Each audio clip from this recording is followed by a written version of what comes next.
Hello everyone, welcome back. तो आज एक बहुत इंपॉर्टेंट टॉपिक आप लोग के साथ स्टार्ट करने जा रहा हूँ। Interpretation of financial statement. इसको रिवाइज करेंगे।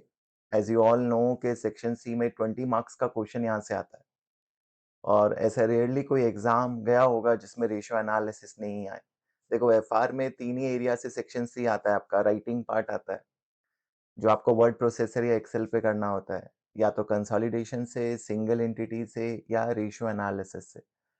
और मोस्ट ऑफ द अटेम्प्ट में रेशियो एनालिसिस यानी फाइनेंशियल स्टेटमेंट का इंटरप्रिटेशन स्टूडेंट्स आता ही आता है। और ये बात कोई मुझे बताने की जरूरत नहीं है। Most of you already know कि how important this topic is. तो इसको आज रिवाइज करेंगे। तो मैं आपके साथ रेशियो नहीं डिस्कस करने वाला हूँ। मैं आपके साथ कैसे रेशियो कैलकुलेट होती है वो सब डिस्कशन कोई पॉइंट नहीं है। आई नो कि रेशियो कैलकुलेशन तो आप 12th में ही पढ़ लेते हैं, ग्रेजुएशन में अपने नॉलेज लेवल पे, या फाइनेंशियल रिपोर्टिंग के पेपर में पढ़ा ही है आपने।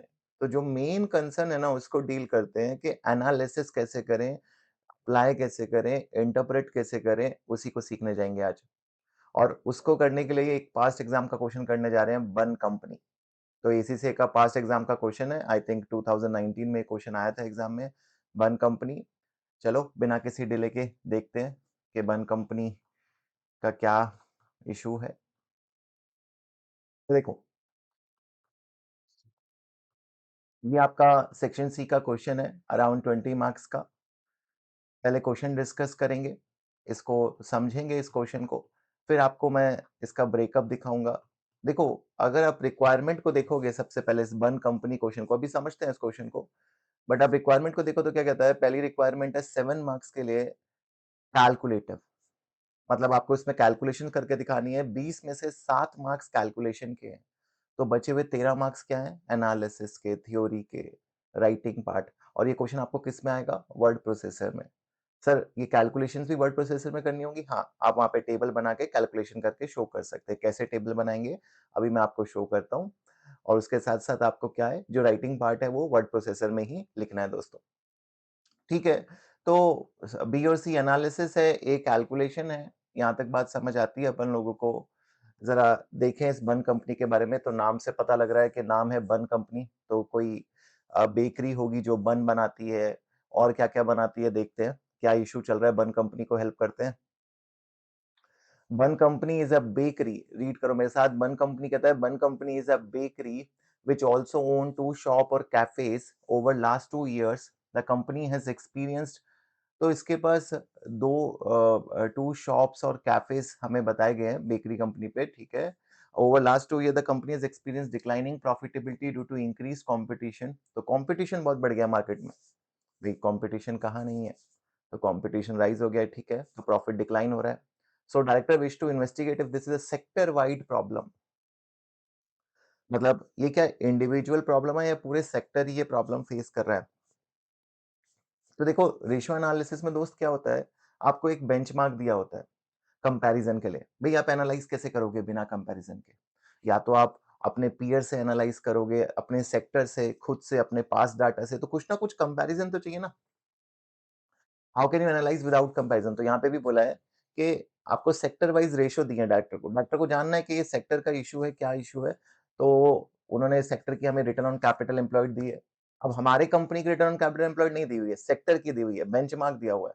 सेक्टर 18.6% कमा रहा है, क्या हम उतना कमा पा रहे हैं, वो हमें कैलकुलेट करना होगा। OP margin, operating profit margin, net asset turnover ratio, inventory holding period, debt to equity. समझते हो सारी रेशियोज को? You should at this level ये सारी रेशियोज की अंडरस्टैंडिंग बिल्कुल क्लियर क्लियर होनी चाहिए दोस्तों। ठीक है सर, देखेंगे। उसके बाद बन कंपनी का पीएनएल और बैलेंस शीट भी गिवन है। तो बहुत अच्छी बात है, एक बार जल्दी से देख लेते हैं क्या कहता है बन कंपनी का पीएनएल। रेवेन्यू दिया हुआ है, कॉस्ट ऑफ सेल दिया हुआ है, जीपी है, ग्रॉस प्रॉफिट है कंपनी का, ऑपरेटिंग एक्सपेंसेस हैं 17,640 के, और प्रॉफिट फ्रॉम ऑपरेशन 13,160। आती है यहाँ तक बात समझ? तो अभी तक तो कोई खास बात बताई नहीं भाई, हमें समझ आ गया एक बेकरी कंपनी है। भाई बेकरीज आपने सबने देखी होगी। कोई प्लान कर रहा है स्टार्ट करने का तो भी उसको काफी इंसाइट मिल सकता है कि बेकरी में क्या क्या चीजें होती है, कैसे उसे मैनेज करना होता है। तो ये क्वेश्चंस ना बहुत प्रैक्टिकल है, तभी एनालिसिस ना थोड़ा डिफिकल्ट लगता है बच्चों को, क्योंकि उसमें बहुत सारा कॉमन सेंस लगता है और common sense is not so common. तो कॉमन सेंस लगाने वाले क्वेश्चंस में जहाँ पे आपके पास कोई सेट पैटर्न नहीं है, जहाँ पे कंसेप्चुअल क्लैरिटी चाहिए, जहाँ दिमाग लगाना, नया कुछ नहीं है। आपको सिर्फ विजुअलाइज करना है। आपको विजुअलाइज नहीं करोगे ना तो अपने आप आपको समझ आएगा कि ये day to day routine work है। You can easily write your answer with practical conceptual clarity. Visualise करो कि एक बेकरी कंपनी है, उसका प्रॉफिट डिक्लाइन हो रहा है, आप उसके मैनेजमेंट में, आप उसके डायरेक्टर हो, कंसल्टेंट की तरह सोचो, ओनर की तरह सोचो, एंटरप्रेन्योर की तरह सोचो। आपकी कंपनी डिक्लाइन कर रही है कंपटीशन की वजह से, आपने सेक्टर का डाटा निकलवाया, आपने अपने मैनेजमेंट को बोला यार निकाल के दो मुझे सेक्टर का डाटा, क्या इशू है, सेक्टर वाइज प्रॉब्लम आ रही है क्या, पूरे सेक्टर में ही हम सेक्टर से भी बेकार कर रहे हैं, कंपेयर करो हमारी परफॉर्मेंस को सेक्टर के साथ, तो करेंगे। बट उसके लिए ये रेशियो निकालने के लिए पीएनएल दे दिया, पीएनएल में कोई ऐसा आइटम नहीं है जो हमने पहले ना देखा हो। बैलेंस शीट भी हमें लिमिटेड बैलेंस शीट दी हुई है, नॉन करंट असेट इन्वेंट्री है इनके पास, इक्विटी रिवैल्यूएशन सरप्लस भी है, ठीक है। रिवैल्यूएशन सरप्लस का थोड़ा ध्यान रखना कि इस कंपनी के पास रिवैल्यूएशन सरप्लस भी है। रिटेन अर्निंग है, नॉन करंट लायबिलिटी है, 10% बैंक लोन नोट 14,400। ये बात यहाँ तक समझ? हाँ जी सर। उसके बाद कहता है other information relevant to one company, कुछ और इन्फॉर्मेशन दी हुई है जो वन कंपनी के लिए रेलिवेंट है। अब ये एडजस्टमेंट्स है कुछ जो हमें ध्यान रखनी होंगी, मेन जो इशू क्रिएट करती है बच्चों के लिए, थोड़ा समझ लेते हैं इसको जल्दी जल्दी। कहता है इन 2006 one company acquired a popular brand name at 31st December the brand represent 20% of non-current asset, the remaining 80% of non-current asset comprise of property from one company operates its bakery and shop. This property owned by one company and no directly associated finance. The property was revalued in 2014. तो बच्चों इसको पढ़ के क्या समझ आता है कि वन कंपनी के पास 20% तो ब्रांड है जो इनके नॉन करंट एसेट है बच्चों, उसकी हिंदी कर रहा हूँ, देखो इंग्लिश की हिंदी कर रहा हूँ। 20% नॉन करंट एसेट तो इनके पास इंटैंजिबल है, एक ब्रांड है इनके पास, तो कोई दिक्कत नहीं है अपन को, ब्रांड है अच्छी बात है। फिर कहता है जो 80% है वो इनके पास प्रॉपर्टी है जो कि इन्होंने खरीद रखी है, ओन्ड प्रॉपर्टी है। इससे क्या समझेंगे हम? क्या हेल्प करेगा ये नॉलेज? क्या चीज़ अपन समझ पाएँगे? कहता है एक कंपनी के पास प्रॉपर्टीज़ हैं बहुत सारी जो खुद ऑक्यूपाई कर रखी हैं। तो मतलब आप ये समझ सकते हो कि ये कंपनी लीज़ पे नहीं चलती है, रेंट पे नहीं चलती है। Most of the property owner occupied है। तो बहुत सारी प्रॉपर्टी अगर जब खुद की होती है किसी कंपनी के पास, तो उसके ऑपरेटिंग एक्सपेंस एक बात बताओ कम होंगे या ज़्यादा होंगे? उसको रेंट देनी होगी। भई आप प्रॉपर्टी रेंट पे लोगे तो आपके रेंटल एक्सपेंस जाएँगे, कई सारे maintenance expense, other expenses you may have to pay, but अपनी ओनर ऑक्यूपाइड प्रॉपर्टी में आपका रेंटल का, लीजिंग का खर्चा होगा ही नहीं। तो इससे एक बहुत बड़ी अंडरस्टैंडिंग यहाँ पे डेवलप होती है कि अगर प्रॉपर्टी कंपनी ने ओन कर रखी है तो it is directly impacting it's operating expense.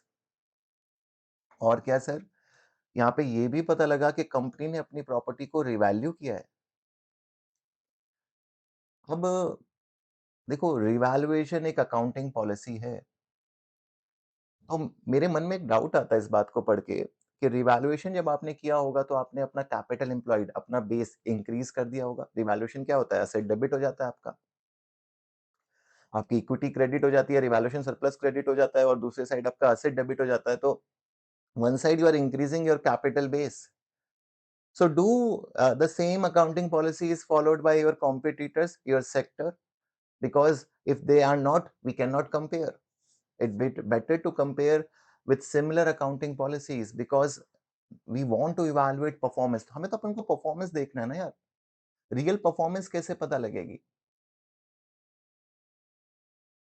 भाई एक जने ने पेपर 100 मार्क्स का दिया, एक बच्चे ने पेपर ही 80 मार्क्स का दिया, उसको 20 मार्क्स का पुश मिला हुआ था, तो कंपेयर कैसे करोगे 80 और 100 को? पहले दोनों को बराबर पुश दो या दोनों से पुश रिमूव कर दो। दोनों का बेस तो बराबर होना चाहिए ना, कंपेयर करने के लिए लाइक बाय लाइक होना चाहिए। How can you compare two things if they are not like by like? तो यहाँ पे रिवैल्यूएशन का ये पॉइंट भी यूज करेंगे, देखेंगे। तो बहुत ज्यादा नहीं, एनालिसिस के पर्पज से पहली लाइन है ये, ठीक है। सेकंड कहता है in the year ended 31 December 2017 one company began offering discounted meal deals to customer. अच्छा, तो इन्होंने ना डिस्काउंटेड मील डील मतलब डिस्काउंट दे रही है अपने कस्टमर को। तो कंपनी डिस्काउंट क्यों देती है? देखो कोई भी धंधा बनाना है, कोई भी बिजनेस बनाना है, उसके लिए कस्टमर चाहिए। कस्टमर कैसे आते हैं किसी धंधे पे? तो उसमें मेन रीज़न होता है आपका मार्केटिंग का। Marketing, pricing, discounts, these are something which attract customer. कोई भी बिज़नेस आप देखो वो कैसे वर्क करता है, कस्टमर को कैसे अट्रैक्ट करता है। भई क्वालिटी सब दे रहे हैं आज की डेट में, क्वालिटी इश्यूज़ होंगे तो कस्टमर वैसे ही प्रिवेल नहीं करेगा वहाँ पे। अगर कस्टमर को आप पे ट्रस्ट ही नहीं है, तो कस्टमर तो आप चाहे कितना ही स्ट्रैटेजी कर लो, नहीं दे पाओगे, आप नहीं कर पाओगे। बट फिर भी क्वालिटी भी सेकेंडरी है, जब तक कस्टमर को पता ही नहीं चलेगा, आप कैसे कर पाओगे? कैसे जान पाओगे? आप देखते नहीं हो, किस तरीके से ब्रांडिंग की जाती है। आजकल इंस्टाग्राम पे बहुत चल रहा है एस्ट्रो टॉक, या बीच में गेम्स चल रही थी ड्रीम 11 एटसेट्रा। तो ये ब्रांडिंग है बच्चों, अट्रैक्ट करने के लिए। इससे कस्टमर अट्रैक्ट होता है, इससे कस्टमर समझता है कि यार मेरे को क्या बेनिफिट मिल सकते हैं। मैं अगर रिक्वायरमेंट नहीं भी है तो भी कस्टमर अपना फ्यूचर जानना चाहता है। भई अभी फ्यूचर पे वर्क करने का टाइम है, उस वक़्त उसके मन में आता है कि यार नहीं, मैं अपने रिलेशनशिप्स के बारे में जानूँ, मेरे फ्यूचर के बारे में जानूँ। मार्केटिंग का बहुत बड़ा गेम है, और यहीं पे देखो क्या कहता है, one company begin offering discounted, नाम बहुत बढ़िया रखा है बन कंपनी। नाम से क्लियर हो जाता है कि कंपनी बन बनाती है। बन तो बन के साथ-साथ केक्स, बहुत चीज़ें बनाती है। ब one company begin offering discounted meal deals to customer, मतलब कस्टमर को सस्ते मील्स दे रहे हैं। क्यों दे रहे हैं आप समझते हो? One company hope this strategy will reduce perishable inventory and reduce inventory holding period. अच्छा, ये भी बहुत इंपॉर्टेंट इनकी स्ट्रैटेजी है, सामान को निकालने की। क्या करते हो आप देखो, आप आपने भी ये चीज़ प्रैक्टिकली देखी होगी ना, एक वेजिटेबल वेंडर भी ये काम करता है। ये नहीं कोई वन कंपनी बहुत बड़ी स्ट्रैटेजी लगा रही है सर, ऐसी स्ट्रैटेजी जो कोई सोच ही नहीं सकता। हर कोई सोच सकता है, business is a common sense my friend. आम ज़िंदगी नहीं रहना है, मिनटों, बस थोड़ा-सा मिनटों ज़िंदगी हो जाओगे, सब समझ आएगा। रिलेट तो करो, चीज़ों को अपने से रिलेट तो करो, एक बार रिलेट करना शुरू करोगे, समझ आना शुरू हो जाएँगी, ईज़ी लगने लगेंगी। एक एनलाइटमेंट आ जाएगी आप लोगों के पास। ठीक कह रहा हूँ? अरे देखो, मैं आपको रिलेट कर रहा हूँ। तो मेरा खुद पर्सनल एक्सपीरियंस रहा है ये चीज़। भई जब जाते हैं, मान लो कुछ वेजिटेबल्स खरीदनी है, फ्रूट्स खरीदने हैं। मान लो मार्केट गए, अपन कुछ फ्रूट्स खरीद एप्पल खरीद के लाने हैं हमें। तो आप देखोगे कि they are perishable in nature. या देखो, ये जो वेजिटेबल हैं, ये फ्रूट्स हैं, ये पेरिशेबल हैं। बहुत दिन नहीं टिकेंगे। ऑरेंजेस हैं, अगर वेजिटेबल वेंडर उसको टाइमली सेल नहीं कर पाएगा, तो वो उसके लिए लॉस हो जाएगा, बिल्कुल वेस्ट फूड हो जाएगा, खराब हो जाएँगे, कोई नहीं खरीदेगा। तो वो देखो कि अगर वो सुबह से बेचना शुरू करता है और शाम तक अगर उसका सामान नहीं बिकता है, तो I have seen they drastically reduce there price. भई कई बार ऐसा करते हैं, मान लो ₹100 का 1 किलो दे रहे हैं, वो ₹50 का कर देते हैं, 50% डिस्काउंट 2 किलो कर देते हैं सामान को। तो क्या पर्पस है? वो क्या स्ट्रैटेजी अपनाई उसने? सामान बिक भी जाता है उस चक्कर में। दोनों का फ़ायदा हो गया, उसका सामान खराब होने से बच गया, उसकी इन्वेंटरी पेरिश हो जाती, खराब हो जाती। अब उसकी इन्वेंटरी होल्ड उसे नहीं करनी पड़ेगी ज़्यादा दिन तक, जल्दी से जल्दी इन्वेंटरी बिक जाएगी, और कस्टमर को भी वो सामान सस्ते में मिल जाएगा। बट हाँ, ये स्ट्रैटेजी इस स्ट्रैटेजी में रिस्क तो है ही। This is this is not an strategy which is risk free. बिना रिस्क के थोड़ी ये स्ट्रैटेजी चलेगी। क्या आप इतना डिस्काउंट अफ़ोर्ड कर सकते हो? आपने हेवी डिस्काउंट कस्टमर को देना, क्या ये स्ट्रैटेजी आप वर्क कर सकते हो? क कब तक वर्क कर सकते हो ये स्ट्रैटेजी? क्योंकि अगर आपकी इन्वेंटरी पाइल अप हो रही है, एक लेवल तक ही तो आप इसको सस्ते में बेच पाओगे। आपको कोशिश करनी चाहिए कि आपकी इन्वेंटरी पहले तो रात तक बचे ना, पाइल अप ना हो, और पाइल अप हो भी रही है तो किस लेवल तक आप डिस्काउंट दे सकते हो, कितना आपके पास ऑलरेडी मार्जिन है, जिसको आप यूटिलाइज़ कर सकते हो कस्टमर की तरफ। देखेंगे बात। तीसरा पॉइंट देखो, क्या कहता है? इन जैन 2018। अच्छा, देखो पहले 2 पॉइंट ना, मैं आपको सही बताऊँ तो कुछ भी कैलकुलेशन नहीं थी। एग्ज़ाम में ये होता है अपने साथ। अपन एग्ज़ाम में क्वेश्चन पढ़ते हैं और सोचते हैं, यार इस पॉइंट का कोई कैलकुलेटिव इम्पैक्ट है क्या? दिमाग कैलकुलेटिव चलता नहीं। मैं आपको बता रहा हूँ अभी कि दोनों पॉइंट का एनालिटिकल इम्पैक्ट है। दोनों की एनालिसिस मैंने थोड़ी-थोड़ी आपको समझाई। एग्ज़ाम के क्वेश्चन में अप्लाई करेंगे और समझ आ जाएगी। तीसरे पॉइंट पे चलो। सर ये तीसरा पॉइंट क्या है? देखो, यहाँ पे ना आपका अकाउंटिंग स्टैंडर्ड आईएस 10 एक होता है। सर क्या होता है? Event after reporting date. मतलब आपके कोई इवेंट्स हुए रिपोर्टिंग डेट के बाद, जल्दी से समराइज़ करके बता रहा हूँ। आपको देखना है कि वो इवेंट एडजस्टिंग है, नॉन एडजस्टिंग है। अगर कोई इवेंट एडजस्टिंग है, सर एडजस्टिंग कैसे? मतलब जो किसी already existed balance sheet item की कंडीशन को कन्फर्म करता है। जैसे अपने पास रिसीवेबल हैं बैलेंस शीट में, वो इंसॉल्वेंट हो गए, तो हमें पता लग गया। तो हमारा अकाउंटिंग स्टैंडर्ड कहता है कि कोई इवेंट अगर एडजस्टिंग है, बिल्कुल नया इवेंट नहीं है, जिसकी कोई पहले से प्रिडिक्शन नहीं कर सकते थे, एडजस्टिंग है, तो उसकी अकाउंटिंग करना ज़रूरी है। इवन दो इवेंट बाद में हुआ है, आप अपने फाइनेंशियल स्टेटमेंट जो ईयर एंड के लिए बना रहे हो, उसी में भी उसको एडजस्ट करो। तो बहुत अच्छा अकाउंटिंग स्टैंडर्ड है, छोटा-सा अकाउंटिंग स्टैंडर्ड है, पढ़ना मज़ा आएगा आपको। कहता है इन Jain 2018 it was decided to discount some slow-moving seasonal inventory which has a selling price 1.5 million. Under normal circumstances, these products have gross profit margin 20%. The inventory was sold by February 50% of what it has been burn cost to produce. The financial statement for the year end were authorized for 15 March. Reporting date के बाद reporting date के बाद मतलब year and के बाद year and कब है company का? तो आप देखो तो 31 दिसंबर ईयर एंड है। कहता है अपन ने जनवरी में कुछ इन्वेंट्री बेची जो कि ना खराब हो रही थी, स्लो मूविंग हो गई थी। सर स्लो मूविंग का मतलब नहीं समझ आया। स्लो मूविंग मतलब जो बिक नहीं रही थी, तो हमने उनको बहुत सस्ते में बेचा। कहता है inventory is sold February for 50% off what it had cost been burn to produce. मतलब 20% का मार्जिन लगा के 1500 मिलियन सॉरी 1500 1500,000 1.5 मिलियन की वो हमारी इन्वेंट्री बिकती थी। हमने मार्जिन तो क्या कॉस्ट भी जो हमारी आती है, मान लो ₹100 मैं ₹100 की चीज़ 150 पे बेचता था फॉर एग्ज़ाम्पल एक सिंपल एग्ज़ाम्पल ले रहा हूँ, मैं 100 की चीज़ 150 पे बेचता था। मैंने वो चीज़ ₹50 की बेची मतलब प्रॉफ़िट तो गया ही गया, ज़ीरो कर दिया, कॉस्ट भी नहीं रिकवर कर पाया, कॉस्ट का भी 50% पे बेचा। और ये बात हमें कब पता लगी? ईयर एंड के बाद। मेरे ईयर एंड पे जो इन्वेंटरी है, मेरी बुक्स में ईयर एंड पे बच्चों समझना इस पॉइंट को बड़ा अच्छा पॉइंट है।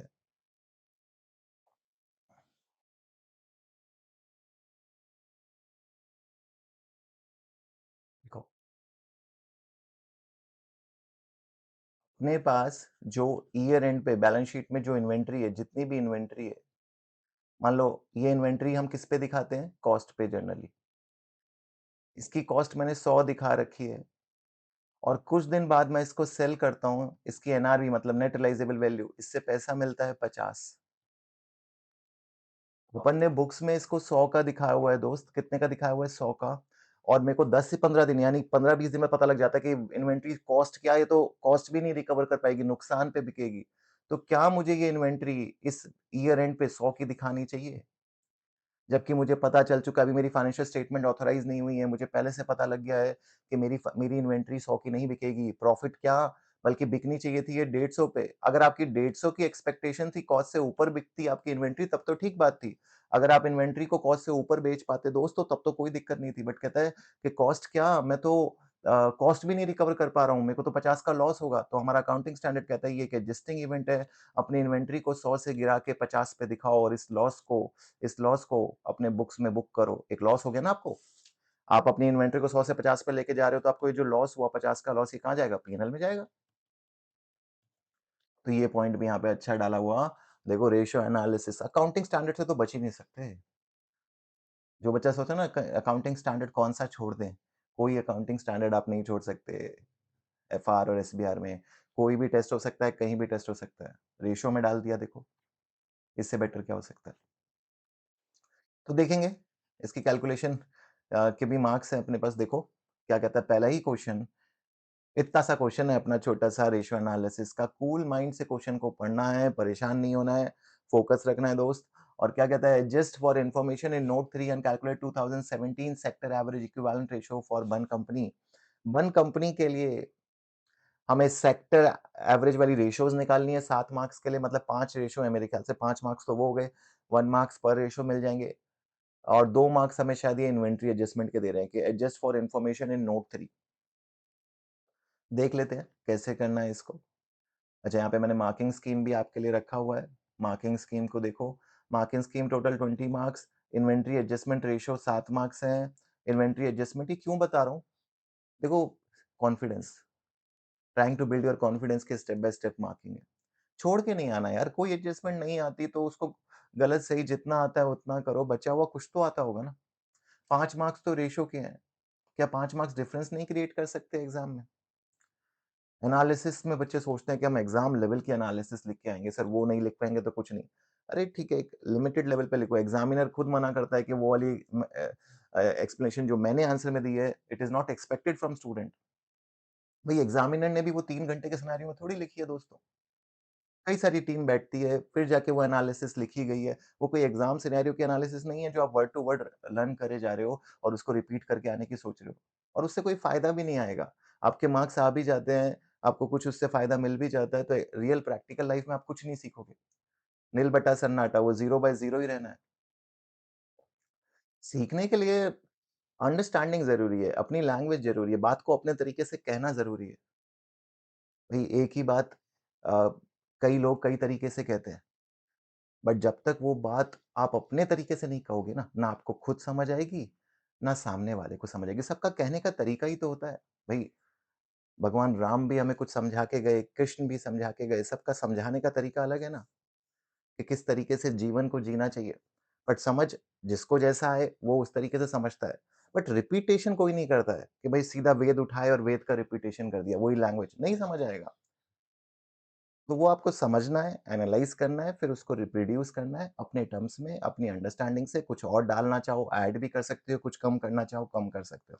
तो समझो inventory adjustment correctly adjust for inventory write down ratio जो इम्पोर्टेंट रेशियोज़ है दोस्त उसको कैलकुलेट कर लो। जो भी क्वेश्चन में दी हुई थी, 2 मार्क्स उसके हो गए, 7 मार्क्स तो अपन छोड़ने वाले ही नहीं है। फिर कहता है 10 मार्क्स के लिए फाइनेंशियल परफॉर्मेंस यानी पीएनएल पोजीशन यानी बैलेंस शीट इन रेशियो को एनालाइज करो जो आपने ऊपर निकाली है। तो हमने 3 रेशियो ऊपर निकाली है, प्रॉफिटेबिलिटी के बारे में लिखेंगे कुछ, फाइनेंशियल पोजीशन के बारे में और कॉन्क्लूजन। 1 मार्क्स तो बच्चे कॉन्क्लूजन का खो देते हैं, याद ही नहीं रहता एग्जाम में कि हमें रेशियो के क्वेश्चन में कॉन्क्लूजन भी देना चाहिए। अब देखो, तो रिक्वायरमेंट आप जब देखोगे तो क्या लिखता है? Assess the financial performance in comparison with sector average ratio. Assess the financial, जब भी आपको वर्ड बोलता है असेस, वर्ब क्या यूज करिए? असेस। Assess, evaluate, comment. तो आपसे कंक्लूजन तो चाह रहा है ना वो एक।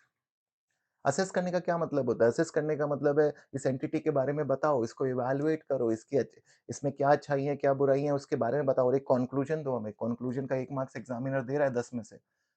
भई 1-1 मार्क्स से चीजें डिफरेंशिएट होती हैं। और फाइनली एक थ्योरी क्वेश्चन दिया है ये। रेयरली ऐसे थ्योरी क्वेश्चंस एग्जाम में आते हैं, बट ये भी अच्छा क्वेश्चन है। आपका रेशियो के एनालिसिस बढ़ाएगा कि कंपैरिजन में क्या लिमिटेशन है। एक्सप्लेन 3 पॉसिबल, 3 लिमिटेशन लिखनी है between one company and sector average ratio provided 3 marks के लिए। तो डोंट वरी, मैंने बीसी को बहुत सिंपलीफाई किया है। अभी मैं शो करूंगा आपको इसका आंसर लिखने का तरीका भी समझाऊंगा कि रेशियो के आंसर को कैसे लिखा जाता है, क्या बातें दिमाग में रखनी चाहिए रेशियो के आंसर को लिखते वक्त। बट उसको समझने के साथ-साथ मेरे दोस्त बीसी पे तो आएँगे। पहले तो जो मार्क्स ईज़ी मार्क्स हैं यहीं पे आप धराशायी हो जाते हो, यही नहीं स्कोर कर पाते हो तो आगे कहाँ जाओगे भई? नहीं, मैं फिर भी सजेस्ट करूँगा। मान लो कोई बच्चा उसको कुछ कैलकुलेशन नहीं आती है, तो भी मत छोड़ के आओ। रेशियो में एनालिसिस एनालिसिस लिखो, ये एनालिसिस लिखो, कुछ तो लिखो एनालिसिस में। रिटर्न ऑन कैपिटल एम्प्लॉयड को कुछ तो समझते होगे, ठीक है? पहला part inventory adjustment. Inventory adjustment देखो जल्दी से इसको, सारे बच्चे। करें डिस्कस। देखो क्या कहता है, रिटेल प्राइस ऑफ इन्वेंट्री 1500 के, तो मतलब 1.5 मिलियन ही हो गया। 3 जीरो हटा दिए मैंने। 1500 जीपी मार्जिन कितना है? 300 के। तो 1500 में से बच्चों 20% का जीपी मार्जिन है, कैलकुलेट कर लो। तो आ जाएगा 300। ये सर ये कैसे निकाला? तो 1500 इंटू 20%, ठीक है। तो मेरे दोस्त एक बात बताओ, आपका इन्वेंट्री का कॉस्ट कितना है? टू 1200, एग्री करते हो? 1200 का इन्वेंट्री है आपका। अगर प्राइस 1500 है, जीपी मार्जिन उसमें 300 है, तो कॉस्ट कितना है? 1200। और हमने 1200 पे नहीं बेचा है, हमने कितने पे बेचा है? 50% ऑफ 1200, हमारी इन्वेंट्री सेल हुई है 600 पे, तो हमें लॉस कितने का हो गया है? ये सेलिंग प्राइस है, तो लॉस कितने का हो गया है? एटलीस्ट 600 का तो लॉस हो गया है हमें कॉस्ट पे। और हमारा IS2 क्या कहता है? इंटरनेशनल अकाउंटिंग स्टैंडर्ड 2 क्या कहता है? इन्वेंट्री को किस पे दिखाना है? कॉस्ट और NRV, whichever is lower my friend. भाई 1200 की इन्वेंट्री 600 पे बिक रही है, आप बुक्स में 1200 की दिखा रहे हो, IS10 मना करता है कि एडजस्ट करो और उसको 600 का लॉस दिखाना। सर इसका क्या ट्रीटमेंट होगा? तो कहता है कॉस्ट ऑफ सेल को 600 से बढ़ा दोगे, आप अपनी कॉस्ट ऑफ सेल को 600 से बढ़ा रहे हो। सर कॉस्ट ऑफ सेल को 600 से क्यों इंक्रीज कर रहे हो? जरा सोचो। Decrease in profit from operation, आपका प्रॉफिट फ्रॉम ऑपरेशन 600 से डिक्रीज हो जाएगा। फाइनेंशियल पोजीशन में आपकी इन्वेंट्री 600 से कम हो जाएगी, फाइनेंशियल पोजीशन में आपकी इन्वेंट्री 600 से कम हो जाएगी और इक्विटी भी आपकी, क्योंकि आपको लॉस हुआ है तो इक्विटी भी आपकी कम हो जाएगी। और ध्यान रखनी है, रेशियो कैलकुलेट करते वक्त हमेशा न्यू फिगर लेनी है, पुरानी नहीं। को जिसको बच्चे को समझ नहीं आ रहा है यहाँ से समझाता हूँ। देखो मुझे 600 का लॉस हुआ, तो मैं कॉस्ट ऑफ सेल 1700 मानूंगा 600 मानूंगा? भाई इसको 600 लूँगा तभी तो मेरा प्रॉफिट कम होगा, जीपी डिक्रीज़ हो जाएगा, मेरा प्रॉफिट फ्रॉम ऑपरेशन डिक्रीज़ हो जाएगा। कॉस्ट को बढ़ाने से ऑटोमैटिकली प्रॉफिट कम होगा ना, लॉस है भई, लॉस से अपनी कॉस्ट बढ़ेगी या घटेगी? इंक्रीज़ होगी। इन्वेंटरी में देखो, यहाँ से 600 की इन्वेंटरी आपको माइनस कर देनी है, माइनस 600 और आपकी जो इक्विटी है, आपकी जो रिटेन अर्निंग है, जो टोटल इक्विटी है, भई ये भी तो अब आपकी 600 से कम हो जाएगी। जब आपका प्रॉफिट फ्रॉम ऑपरेशन ही 600 से कम हो गया, तो आपकी इक्विटी भी 600 से कम हो जाएगी।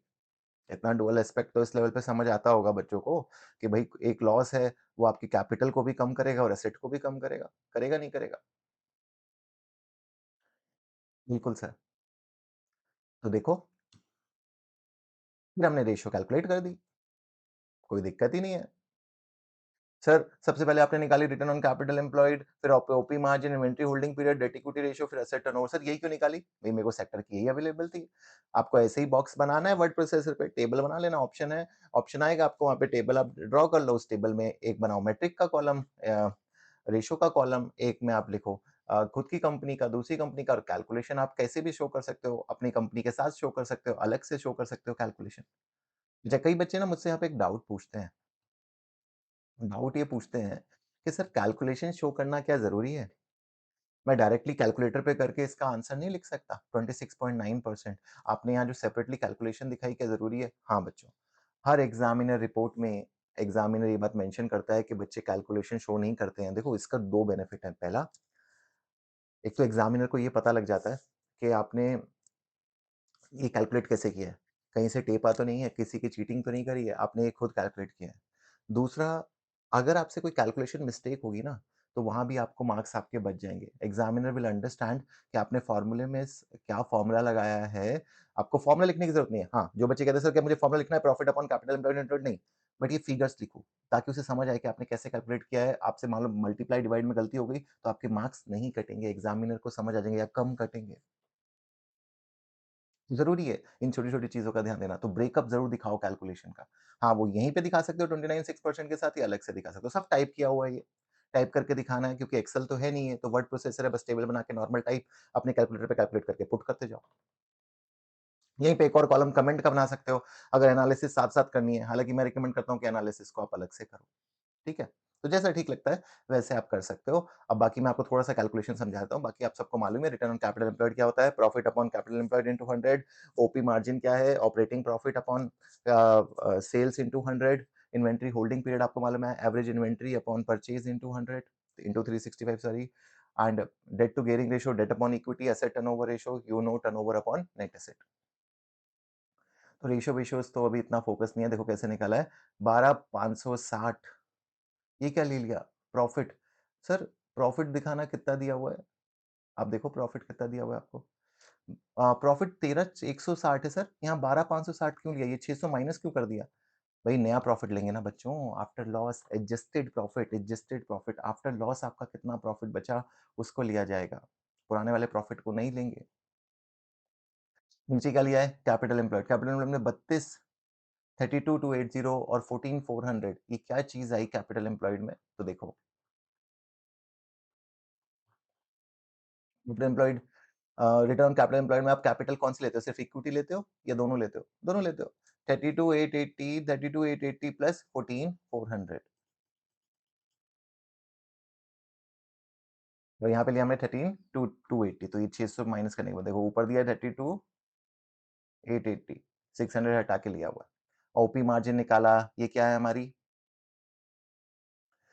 प्रॉफिट, ये क्या है revenue into 100। Inventory holding period निकाला, एवरेज इन्वेंट्री 600 माइनस कर देना, average inventory upon average purchase या परचेज ना गिवन हो तो कॉस्ट ऑफ सेल ले सकते हैं दोस्त। कॉस्ट ऑफ सेल नई वाली into 365। Debt to equity, debt लिया 14,400 का डेट है, देखो यहाँ भी लिया था, डिवाइड बाई इक्विटी, इक्विटी कितनी है तो डेट बाई इक्विटी, ये बैलेंस शीट से उठा ली दोनों। और एसेट टर्नओवर रेशियो आपकी टर्नओवर की कितनी आपकी टर्नओवर है। तो वैसे अलार्मिंग रेशियो देखे तो कौन कौन सी है? Return on capital employed alarming है, थोड़ा सा हमारा बहुत ज्यादा है सेक्टर से, हमारा कैपिटल एम्प्लॉयड। ओपी मार्जिन भी हमारा इंडस्ट्री से काफी ज्यादा है। इन्वेंट्री होल्डिंग पीरियड तो हमारा बहुत ही ज्यादा है। डेट टू गियरिंग रेशियो भी 8 या थोड़ा सिमिलर सा है, इसमें इतना कंसर्न नहीं है। बाकी सारी रेशियोज हमारी इन्वेंट्री इंडस्ट्री से काफी अच्छी नजर आ रही हैं, एक्सेप्ट इन्वेंट्री होल्डिंग पीरियड। हम हर चीज में इंडस्ट्री को बीट कर रहे हैं, हमारे पास डेट भी कम है, हमारी गियरिंग भी कम है। देखो ये तो 7 मार्क्स की जंग थी, जो आपने मैंने तय करी, बहुत कुछ था नहीं, आपके सामने दिखा दिया। अगर अभी भी बहुत बड़ा हुआ लग रहा है, तो वो बिल्कुल गलत है। ऐसा कुछ भी नहीं है कि आप बहुत ज़्यादा वरी करो इस चीज़ की कि सर बहुत डिफिकल्ट है, नहीं है बच्चा। रेशियो कैलकुलेशन है, हर बच्चे को आती है। सिंपल क्वेश्चन को समझना है और रेशियो कैलकुलेट करनी है। छोटी-मोटी एडजस्टमेंट्स तो करवाएगा ही आपसे। अकाउंट्स के डेबिट क्रेडिट है। अब किसी 11th-12th के बच्चे से भी पूछोगे, वो भी बताएगा कि यार लॉस है तो सर पी&एल में जाएगा, कैपिटल कम करेगा, बैलेंस शीट में एसेट कम करेगा, तो आपके लेवल पे कौन-सा चैलेंज है इस बात से? अब आती है मेन बात, जहाँ आपका रोल है, जिसको आपको एज़ अ प्राइड लेना चाहिए, जो आप ही कर सकते हो, एनालिसिस, उसी से घबरा जाते हो। जिससे ज़िंदगी में करियर मिलेगा, पैसा मिलेगा, पैकेज मिलेगा, वो चीज़ तो सीख लो। जो सब कर सकते हैं तो कंप्यूटर सब चीज़ें कर देंगे, जो आप एनालिसिस कर सकते हो उसी में वही तो आपकी वैल्यू क्रिएट करेगा मार्केट में। तभी तो आप एक अच्छे लीडर, एक अच्छे मैनेजर, एक अच्छे एंटरप्रेन्योर बन पाओगे जब आप उसको अप्लाई कर पाओगे। ये डाटा नंबर का क्या है? तो वो तो आपको सीखना चाहिए। वीक है तो क्या दिक्कत है? ठीक हो जाएगा भई, वीकनेस है, कोई इलनेस थोड़ी है, जो नॉन क्यूरेबल है, क्यूरेबल है भई वीकनेस। आपकी एज में कोई कम्फर्ट ज़ोन नहीं है, कुछ भी चीज़ सीख सकते हो। एक्सक्यूज़ नहीं, कम्फर्ट ज़ोन में आ जाते हो, एक्सक्यूज़ बना लेते हो, तब तो फिर हर चीज़ मुश्किल है मेरे दोस्त। तो उतनी चीज़ कर पाओगे जितने का तुम्हारा मन करेगा, जितने का जहाँ पे तुम्हें दिमाग नहीं चलाना पड़ता। जहाँ-जहाँ दिमाग चलाना पड़ेगा, जहाँ-जहाँ दिमाग में हिलाना पड़ेगा, घंटियाँ बजेंगी दिमाग की, वहाँ-वहाँ कहोगे सर हार्ड है, हार्ड है। फिर पैकेज चाहिए सर, पैकेज बता दो। फिर पैकेज चाहिए सर 10 लाख का, 20 लाख का, 50 लाख का। कैसे कमाएँ सर? फॉरेन की ट्रिप्स करनी है सर, थाईलैंड जाना है, बैंकॉक जाना है, कैसे जाएँ सर? अरे मेहनत करो यार, सीखो इस चीज़ों को। आज जो भी एक अच्छे लेवल पे हैं, कभी आपके जैसे स्टूडेंट ही थे ना, तो क्या डिफरेंस क्रिएट करा उन्होंने? किन चीज़ों ने डिफरेंस क्रिएट करा? हार्ड वर्क ने, पेशेंस ने, कंसेप्चुअल क्लैरिटी ने। जहाँ पे भई चैलेंज आता है ना, जब दिमाग रुक जाता है, वहीं पे आपको नहीं रोकना है, वहीं पे ज़्यादा एफर्ट डालना है। फिर ही तो दिमाग और क्या ह्यूमन में डिफरेंस है बच्चों, एक अपना ब्रेन के इंटेलेक्ट के अलावा और कुछ नहीं है इस दुनिया में। You have to decide you want to be 90% or you have to come up in that 10% जो 10% पूरे 90% को कंट्रोल करते हैं। कहते हैं ना 10% के पास सारी वेल्थ है। तो ऐसे ही थोड़ी है। एक सिचुएशन मुझे कोई बता रहा था कि हम इक्वालिटी ले भी आए, उन 10% से छीन के पूरी दुनिया में वेल्थ बाँट भी दें। जो भी गरीब हैं उनको अमीर बना दें, अमीर को एवरेज कर दें, सबको मिडल क्लास कर दें, मान लो सारा फंड इक्वली बाँट दें। तब भी यू विल नोट कि over the period fund automatically उन 10% पे ही पहुँच जाएगा। भई पैसा आना और पैसे को मैनेज करना 2 बहुत अलग बात है। हम सबके पास एक बहुत अच्छी हेल्थ होती है। मैं उसका प्रैक्टिकल एग्ज़ाम्पल देता हूँ। हम सबके पास एक बच्चों बहुत अच्छी हेल्थ होती है बचपन में। एक्सेप्शनल केसेस में सिचुएशंस में ऐसा हो सकता है कि कइयों को बचपन से ही हेल्थ खराब है। ठीक है, एक्सेप्शंस हर जगह होती हैं, but most of you must be having healthy health at your birth. आज देखो, आज मुझे बताओ, कितना हेल्दी फील करते हो? जल्दी से सर में दर्द हो जाना, चक्कर आ जाना, हेल्थ को ही हम नहीं मैनेज कर पा रहे हैं। दिया भगवान ने है अपन को बहुत अच्छा, बट उसको हम डिट्रॉइट करे जा रहे हैं। सेम वही चीज़ है, कोई चीज़ के लिए ट्रू है हेल्थ, अपना समय, अपना टाइम, वही पैसा है, तो पैसा आ जाए, आ जाए, आ जाए, कोई मंत्र थोड़ी है कि आप इसका जाप करो और वो आ जाए। स्किल चाहिए और स्किल के लिए दिमाग चलाना पड़ेगा। तो देखो एनालिसिस पे आते हैं और एनालिसिस कैसे करनी है ढंग से समझो। बड़ा अच्छा क्वेश्चन है। पहली एनालिसिस देखो मैंने क्या लिखा हेडिंग प्रॉफिटेबिलिटी रेशियो। मैं क्लियर एग्जामिनर को बता रहा हूँ कि मैं किन रेशियोज़ की बात करने जा रहा हूँ। एग्जामिनर को अपन क्लियरली ये चीज़ बता रहे हैं कि भई अपन बात किसकी करने जा रहे हैं? प्रॉफिटेबिलिटी रेशियो की। ठीक है सर, तो प्रॉफिटेबिलिटी रेशियो की क्या बात करोगे? तो हेडिंग बनाओ पहले प्रॉफिटेबिलिटी, जो-जो प्रॉफिटेबिलिटी का पता है ना 3 तरीके की रेशियो होती है प्रॉफिटेबिलिटी, पोजीशन और आपकी गियरिंग, कई तरीके की लिक्विडिटी तो हेडिंग बना दो एक प्रॉफिटेबिलिटी रेशियोज़, ठीक है। सर जो-जो रेशियो प्रॉफिटेबिलिटी में आती है जैसे रिटर्न ऑन कैपिटल एम्प्लॉयड आती है आपकी ओपी मार्जिन आ जाएगी, 3 रेशियो इसमें से प्रॉफिटेबिलिटी में आएगी, इन्वेंटरी पोजीशन में आएगी और बाकी डेट इक्विटी गियरिंग में आएगी, इतना पता है अपन को, ठीक है। अब मैंने प्रॉफिटेबिलिटी हेडिंग बना दी, अगला काम रेशियो का लिखा। अब बच्चा क्या करता है? सबसे पहले बच्चा 90% बच्चे ये करके आते हैं एग्ज़ाम में, जो मैंने पहले लाइन लिखी है वो लिख के आते हैं। कैसे सर? लिखते हैं one company return on capital employed is 26.9% which is better than industry which is only 18.6%। One company have a very good return on capital employed. लिख दिया ये बात और चल दिया आगे। ये क्या था? ऐसे आगे चलते रहोगे तो एग्ज़ामिनर जाने देगा? नहीं। एग्ज़ामिनर कहेगा फिर आओ, आते जाओ। हुँ। अब क्या बता रहे हो? मतलब एग्ज़ामिनर को नहीं पता कि 26.9 और 18.6% में 26.9% ज़्यादा होता है 18.96 से। ऊपर कैलकुलेट करके बता चुके हो, नीचे वर्ड में वो बात लिख दी और चल दिए, मूव ऑन कर दिया। आप एग्ज़ाम देने आए हो, ये बातों को रिपीट करने।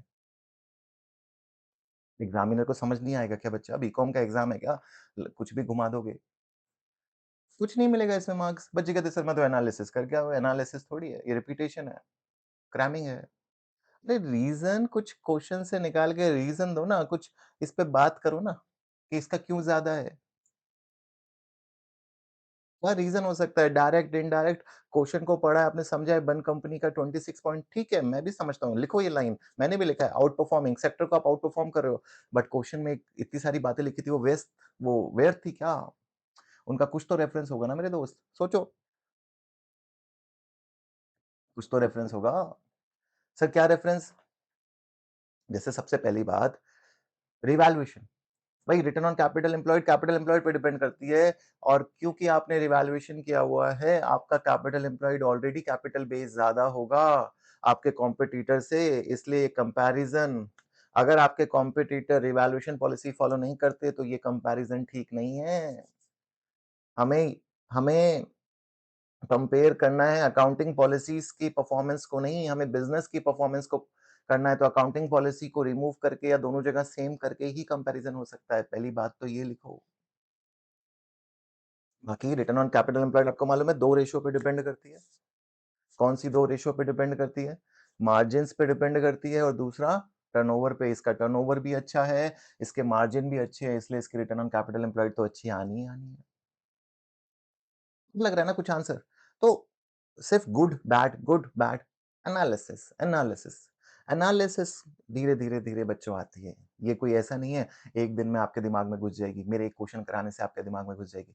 एक आपको आइडिया मिलेगा, एक चलने का तरीका मिलेगा, टीचर आपको वही दे सकता है, फिर आपको उस पे चलना है। जब आप चलोगे मतलब 4-5 क्वेश्चन सॉल्व करोगे, तब धीरे-धीरे आपके खुद के आंसर आने लगेंगे। भई मैंने तो नहीं देखा आप स्विमिंग करने जाओ, पहले दिन स्विमर बन जाते हो, पूरी टेक्नीक बताने के बाद भी। आपको जो आपके कोच हैं वो सारी चीज़ बताएँगे तो भी ऐसा नहीं है, कई दिन लगते हैं। ड्राइविंग है, पहले दिन में कोई नहीं सीखता। चलाते-चलाते सीखते तो वही है, इन क्वेश्चन्स के साथ वही है। आप चाहते हो 1-2 क्वेश्चन सॉल्व करके सर मेरे आंसर नहीं आ रहे, मेरी क्वालिटी नहीं आ रही। तो आपने अभी आपको टाइम लगेगा, अपना टाइम दो। क्या लिखा मैंने यहाँ पे देखो।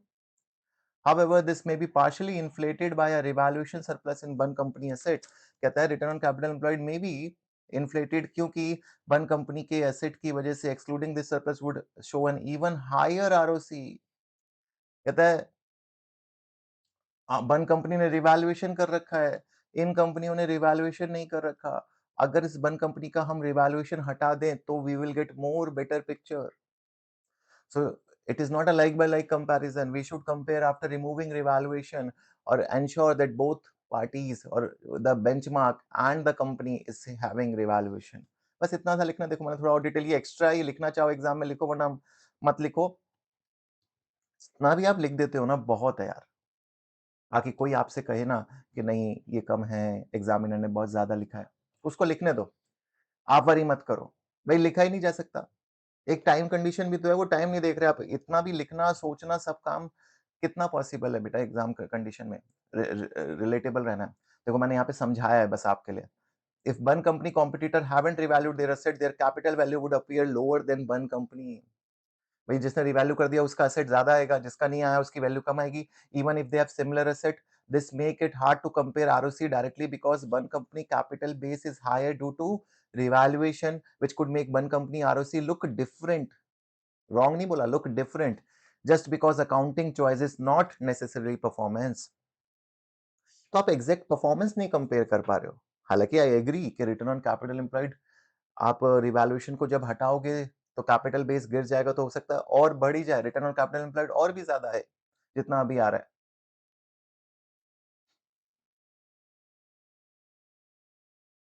But we have to understand कि we want real performance, not necessarily कि we can say it's due to better performance. The comparison should lead to comparison of सिर्फ only performance, not the accounting policies। लिख दिया examiner का point वहां पे लिखा था, अगली बात कर दी ओपी मार्जिन पे। देखो कैसे सिंपल सी। अब दोबारा यहाँ पे आके रुक जाऊं क्या, कर दूं काम। OP margin 12 point significantly above the sector average और outperforming the sector, very good company is very good, let's keep moving. वो एग्जामिनर भी कहेगा ठीक है, कोई बात नहीं, आ जाओ फिर से दोस्त, लेट्स मीट अगेन। हर 3-3 महीने में मिलते रहेंगे जब तक आप रीजनिंग नहीं दोगे मुझे। भाई आपकी मर्जी थोड़ी चलेगी, एग्जाम उसका है, उसकी चलेगी। आपको देखना है वन कंपनी हायर मार्जिन। अब देखो यहाँ पे क्या सजेस्ट करता है, सोचो ना, किसी कंपनी का ओपी मार्जिन ज्यादा क्यों आएगा, अभी अपन ने पढ़ा था। देखो सेकंड पॉइंट में इसका भी आंसर था, क्वेश्चन में आंसर भी छुपे हुए हैं। पहले पॉइंट में था कि रिटर्न कैपिटल एम्प्लॉयड में हमने रिवैल्यूएशन का पॉइंट डाल दिया, और भी डाल सकते थे, रिटर्न कैपिटल एम्प्लॉयड के ऊपर रीजनिंग दे सकते थे ज्यादा क्यों कंपनी का है, बट वो स्टेप बाय स्टेप करेंगे। अपन को एक पॉइंट अच्छा मिल गया रिवैल्यूएशन वाला, और पॉइंट के डालने की जरूरत नहीं है अभी मुझे। एक में मैं कितना ही भर सकता हूँ, उसको बाद में यूज कर लूंगा उस पॉइंट को। दूसरे पॉइंट में ओपी मार्जिन की जब बात आई तो ऑपरेटिंग प्रॉफिट मार्जिन में यहाँ पे कंपनी का किसी का ओपी मार्जिन अच्छा है तो मैं तो दो ही चीज मानता हूँ, या तो वो बहुत हाई प्राइस चार्ज कर रहा है, उसकी प्राइसिंग अच्छी है, उसका वॉल्यूम अच्छा है, उसकी सेल अच्छी है। मतलब प्राइसिंग मतलब उसके मार्जिन अच्छे हैं ना, प्रॉफिट मार्जिन, सेल से तो नहीं फर्क पड़ेगा ऑब्वियसली, मार्जिन का कहने का मेरा मतलब था। और दूसरा कॉस्ट कम है, तो वही लिखा मैंने। One company higher margin says the stronger cost control, effective pricing strategy, opportunity to offer meal deal, reduce price to increase sale volume, reduce inventory days and still maintain profitable margin। देखो क्या link किया है यहाँ पे बात को। कहता है एक हाई प्रॉफिट मार्जिन ये बात सजेस्ट करता है कि कंपनी की कॉस्ट कम है, या कंपनी के पास कंपनी की प्राइसिंग ऑलरेडी बहुत हाई है। तो जो कंपनी अपने पेरिशेबल गुड्स के लिए जो स्ट्रैटेजी अपना रही है ना, वो स्ट्रैटेजी कंपनी के लिए कोई नुकसान वाली स्ट्रैटेजी नहीं है। भाई जब तुम ऑलरेडी इतना मार्जिन कमा रहे हो, तुम्हें कुछ गुड्स सस्ते में बेचने में दिक्कत होगी क्या? इसीलिए तो मैं कहता हूँ आप भूल जाते हो एनालिसिस में कई बार क्वेश्चन की लाइनें जो आप लिंक कर सकते हो, कुछ भी नया नहीं लिख रहे हैं हम। आपसे मैं जनरली भी पूछता ना हर बच्चे से कि एक कंपनी का मार्जिन बहुत अच्छा है, तो आप यही कहते हैं सर उसका या तो प्राइस ज्यादा है, 4 रुपए का समोसा वो 20 रुपए पे बेचता है, मार्जिन बहुत है उसके समोसे में, या सर उसकी कॉस्टिंग बहुत कम है। जब वो ऑलरेडी बंदा 20-20% मार्जिन, 30-30% मार्जिन कमा रहा है अपने प्रोडक्ट पे, शाम को उसने कुछ गुड्स सस्ते में बेच दिए, तो उसे कोई बहुत बड़ा नुकसान तो नहीं होगा। और उसके इन्वेंट्री का लॉस भी नहीं होगा, इन्वेंट्री बच भी जाएगी। तो यही बात मैंने यहाँ पे लिखी दोस्तों। आई क्या बात समझ? बिल्कुल सर। देखो आगे एसेट टर्नओवर रेशियो। देखो, ये वाली ना काफ़ी इंडस्ट्री के बराबर है, देखो यहाँ मैंने बात लिखी है। Similar to sector indicating asset efficiency in line with industry, मतलब हम अपने एसेट्स को अच्छा यूज़ कर रहे हैं। We are able to generate good revenue as per industry we are generating. बाद में क्या लिखा? कहता फिर मैंने आरओसी से लिंक लिंक किया। मतलब देखो, मैंने अभी आपको समझाया, जो रिटर्न ऑन कैपिटल एम्प्लॉयड है ना, वो 2 चीज़ों पे डिपेंड होती है। एक कंपनी के मार्जिन पे और एक कंपनी के एटीआर पे, एसेट टर्नओवर रेशियो पे। सर समझे नहीं कैसे? ये देखो, लाला की तरह समझो, लाला एकदम कंसेप्चुअली, फॉर्मूले से नहीं, काट-कूट के नहीं कि आरओसी आ जाएगा, जैसा बच्चा रट्टा लगाते हैं। सिंपल समझो, एक बिज़नेस है, या तो वो मार्जिन बेस्ड होगा या वॉल्यूम बेस्ड होगा। मान लो एक डिपार्टमेंटल स्टोर है, ऐसा तो नहीं है कि वो कोई ऐसे प्रोडक्ट बेच रहा है जिसमें बहुत मार्जिन है। बट क्या वो अच्छा नहीं कमाता होगा? अच्छा कमाता होगा, क्योंकि उसकी वॉल्यूम अच्छी है, एटीआर अच्छा है, टर्नओवर रेशियो अच्छी है। एक डिपार्टमेंटल स्टोर दूध बेच रहा है, एक departmental store a let's say daily use product soap, Colgate ये सब चीज़ें बेचता है। तो इसके कस्टमर हज़ारों करोड़ों में हैं बच्चों। तो चाहे वो पर कोलगेट कमाता शायद ₹1 होगा, बट वो 1-1 रुपया लाखों से कमा रहा है तो 1 लाख बन जाता है। तो वो मार्जिन बेस्ड बिज़नेस नहीं है, वो एटीआर बेस्ड बिज़नेस है। बट अगर कोई मार्जिन बेस्ड बिज़नेस है, जिसमें मार्जिन बहुत अच्छा है और एटीआर कम भी होगा तो भी वो अच्छा कमाएगा। जैसे लग्ज़री आइटम होते हैं। भई डायमंड वाला है, ज्वेलरी वाला है, पूरे दिन में 1 ज्वेलरी बेच देगा तो शायद 1 ज्वेलरी में ही 1 लाख रुपए कमा ले वो। एटीआर वाले को 1 लाख कस्टमर को बेचना होगा। सबसे बड़ा मार्जिन बेस्ड बिज़नेस तो आज की डेट में सर्विस ही हो गया है, एजुकेशन ही ले लो। नहीं, तो मार्जिन बेस्ड बिज़नेस आपके फूड बिज़नेस हो गए, 2 पर 100% 300% मार्जिन होते हैं इसमें। एटीआर हो गए, हमारा ये बेकरी देख लो, बन बिज़नेस।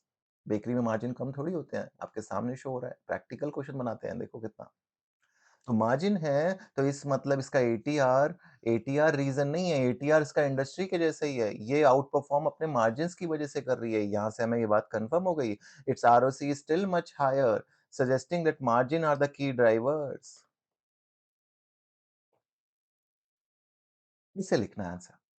सिंप्लीफाइड, लॉजिकल और जितना समझ आए, टू द पॉइंट। ठीक है, बहुत ज़्यादा मैं इन डेप्थ पॉइंट नहीं ढूँढ पाया, बट मैं बहुत टू द ऑफ तो नहीं हूँ ना, मैं गलत तो नहीं हूँ ना। पर्पस मेरा एकदम इर्रेलेवेंट लिखने के, to the in depth point सोचने के चक्कर में बहुत इर्रेलेवेंट चला जाऊँ, वो बेटर है, या मैं ऐसा आंसर लिखूँ, ऐसा आंसर लिखूँ जो रिलेवेंट है, लॉजिकल है, मुझे भी अच्छा लगता है, मुझे समझ आ रहा है कि हाँ, ये इसका एक पॉसिबल रीज़न हो सकता है, और भी कई हो सकते हैं, और लिमिटेड है, बहुत ज़्यादा टाइम भी नहीं ले रहा है। जल्दी से मेरे को याद भी आ जा रहा है। तो ऐसे ही बचा, फिर आपकी पोज़ीशन एनालिसिस है, inventory turnover days 17 which significantly higher than sector average, ये तो बहुत ज़्यादा है हमारी। ये देखो यहाँ पे थोड़ा रिस्क है। कहता है it seems that one company may have adopted a higher pricing strategy following the acquisition of a brand which could be contributing to slower sales if customer are not willing to purchase this, it may lead to unsold inventory. One company has an inventory holding period of 17 days, far longer than sector 4. This is a concern due to perishability of one company. A pricing strategy to increase inventory turnover, like offering discount, could help manage the risk of speeding up sales. हम्म, सीधा सीधा बात किया, आम जिंदगी answer लिख के आती 17/4, बहुत डेंजर है sir. It's very bad for the company, their inventory can perish। पता है सबको यार। यहाँ पे बताओ कि रीजन क्या है, ये पेरिशिंग क्यों हो रहा है इनका 17 दिन से ज्यादा, और क्या सॉल्यूशन हो सकता है। दो बातें करो ना, इसके इम्पैक्ट क्या बता रहे हो? इन्वेंटरी होल्डिंग पीरियड का एग्जामिनर को नहीं पता? ऑब्वियसली पता है उसे। वो ये जानना चाहता है कि इसकी एनालिसिस क्या करी आपने, इससे क्या समझे? तो बताओ कि कंपनी की pricing strategy is not right, may be due to acquisition of brand. Company के बाकी एसेट तो खुद के हैं, हो सकता है ब्रांड की वजह से कंपनी प्रीमियम चार्जिंग कर रही है, पैसे बहुत बढ़ा के चार्ज कर रही है, मार्केट में जो लोग चार्ज कर रहे हैं उससे पता भी लग रहा है मार्जिन बहुत हाई है इस कंपनी के। तो हो सकता है कि इसकी इन्वेंटरी बिक ना रही हो, तो इसको क्या करना चाहिए? ऑब्वियसली अपने प्राइसिंग पे वर्क करना चाहिए। डिस्काउंट्स देने चाहिए, मार्केटिंग करनी चाहिए, तभी तो इन्वेंट्री की पेरिशेबिलिटी से बच जाओगे, वरना आपकी इन्वेंट्री पड़ी रहेगी और बेकरी शॉप में, बन शॉप में क्या होता है, केक्स होते हैं, कितने दिन केक चल जाएँगे? सर जितना पुराना है ना उतना टेस्टी होता है। भाई मोमोज़ की बात नहीं कर रहा हूँ। लगे रहते हैं मोमोज़ तो बिकते हैं, जितने पुराने होते हैं ब उतने चाव से खाते हैं। दिल्ली में तो ख़ासकर, अभी तो बीमारियाँ हो रही हैं बच्चों, लाखों। फ़ोकस देखा? आगे चलो। गियरिंग रेशियो, बहुत टाइम नहीं लेता आपका, बस ओवर करने वाला हूँ इस टॉपिक को। थोड़ा-सा आपको समझाने की कोशिश कर रहा था, माइंडसेट दे रहा था। बाकी तो आपको इतनी सिम्प्लिफाइड लैंग्वेज में मैंने लिख के दिया हुआ है कि आप खुद से पढ़ के भी समझ सकते हो। देखो गियरिंग भी हमारी कम है, इससे क्या पता लगता है? सर गियरिंग कम है, बहुत अच्छी बात है, मज़ा आ गया। बस ऐसे लिख के आ जाएँगे कि कंपनी की गियरिंग बहुत कम है, कंपनी इज़ स्ट्रांग। अरे लिखो ना कि गियरिंग कम है तो कंपनी और पैसा उठा सकती है मार्केट से। कंपनी के पास और बोरोइंग, इस इंडस्ट्री में लोग 80% तक बोरोइंग करते हैं। अभी तक आपने सिर्फ 40%, 45% कर रखी है। You have ability to borrow more, you can expand, you can get money to do all other advertisement marketing. The low gearing implies less reliance on debt, potentially because one company most of its own property. देखो ये भी सही बात है. The ownership structure reduce rental cost, improve financial stability and reducing interest expense. One company strong position to secure additional finance if needed. ठीक है, मैंने इस वाले पॉइंट पे ज्यादा फोकस नहीं किया, मैंने ये पॉइंट लिखा, बट कोई मैं बहुत गलत थोड़ी हो गया. कई पॉइंट्स हो सकते हैं, सिनेरियो से लिंक करके आप लिखो ऑब्वियसली ज्यादा से ज्यादा. तो शॉर्ट में क्या लिखते लिखते कि it shows that company do not rely on debt because they have most of the property is owner occupied. They have their own property. तो लोन लेंगे किस लिए? बंदा लोन लेता है, लॉन्ग टर्म लोन लेता ही बिजनेस में बड़ी प्रॉपर्टियां खरीदने के लिए, बिल्डिंग प्लांट मशीनरी, और तुम्हारे पास सारी अपनी है. कल को ग्रो करना है तो तुम लोन भी ले सकते हो, ये भी तुम्हारी पॉजिटिव चीज है.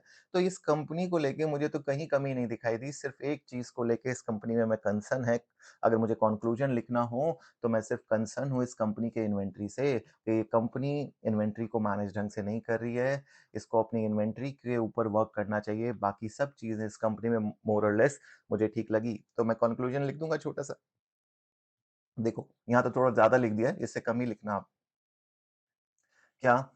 One company financial performance is generally strong with favourable profitability, financial stability metrics, overall बात कर दी, एक मेन बात कर दी. However inventory turnover present a key area of improvement. Adjust pricing strategies such as implement meal deals could help reduce inventory holding period. Better align sector average should one company wish to raise finance strong base support. तो ये बाकी चीजें तो इतना बताने की जरूरत नहीं है, आपको बता देना है. Bin company everything is fine in the bin company except inventory turnover. They need to work on it, improve pricing strategy, offer discount to customer. Done with your conclusion. ले जाओ 1 marks. Be relevant, be precise. बहुत ज्यादा और बहुत कम, too much bad है. Extremes नहीं, balance करो यार चीजों को. ठीक है. और लास्टली लिमिटेशन, तो ये तो सेक्टर कंपैरिजन में लिमिटेशन क्या क्या हो सकती है, दोनों सेक्टर को कंपेयर करोगे तो क्या लिमिटेशन फेस कर सकते हो. तो आपके एग्जामिनर ने 4-5 लिखी हुई है, उसमें से 3 मैंने हाईलाइट करी हैं. Different accounting policies, ownership versus leasing, वही कॉम्पिटिटर हो सकता है सामान लीज पे लेते हो, और मैं हमारा प्रॉपर्टी रेंट पे है नहीं, तो उस वजह से भी हमारे मार्जिन और कॉस्ट में फर्क आ सकता है. ईयर एंड डिफरेंट होने से दिक्कत हो सकती है. हमारा ईयर एंड 31 दिसंबर है, हो सकता है मोस्ट ऑफ द कॉम्पिटिटर का ईयर एंड मार्च में हो या और पहले होता हो. तो सीजनल फ्रिक्शन आ सकते हैं, जैसे कोई हमारे में क्रिसमस सेल्स इंक्लूड होगी, उनके में हो सकता है क्रिसमस का पीरियड इंक्लूड ना होता हो.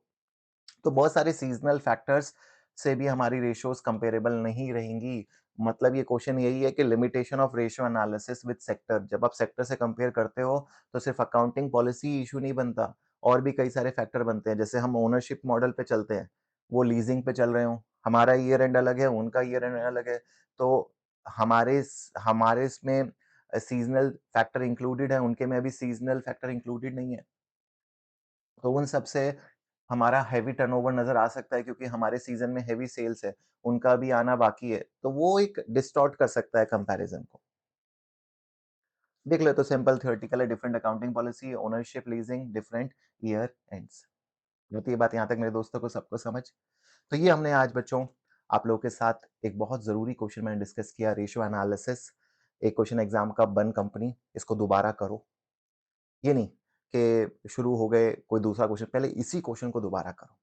देखो इस क्लास को दोबारा से, आंसर्स को पढ़ो, समझो कि मैं जो लिख रहा हूँ वो क्वालिटी आ रही है, मेरे पॉइंट्स रिलेवेंट हैं, नहीं है? फिर और क्वेश्चंस की प्रैक्टिस करो। बहुत सारे ऐसे क्वेश्चन हैं, फनजेक्ट कंपनी है, एग्ज़ाम में जो फिट कंपनी एक क्वेश्चन है, जो अच्छे क्वेश्चन्स हैं, आप इस वैरायटी पे रेशियो एनालिसिस की वैरायटी पे 6-7 क्वेश्चन भी प्रैक्टिस करके चले जाते हो ना, आप अपना डिफरेंस देखना कॉन्फिडेंस में। आप एग्ज़ाम में लेके रेशियो एनालिसिस को ये नहीं कहोगे कि यार मेरा मैं कुछ भी नहीं लिख के आ पाया।